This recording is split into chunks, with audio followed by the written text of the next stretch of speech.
اے نبی صلی اللہ علیہ وآلہ وسلم، تم ان لوگوں کی ہدایت کے ذمہ دار نہیں ہو،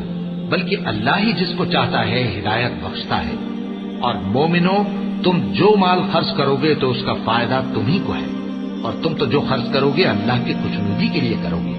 اور جو مال تم خرچ کرو گے وہ تمہیں پورا پورا دے دیا جائے گا اور تمہارا کچھ نقصان نہیں کیا جائے گا۔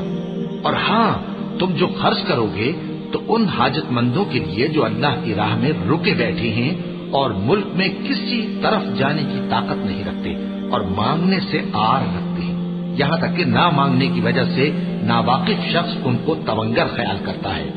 اور تم قیافے سے ان کو صاف پہچان لو کہ حاجت مند ہیں، اور شرم کے سبب لوگوں سے منہ پھوڑ کر اور لپٹ کر نہیں مانگ سکتے۔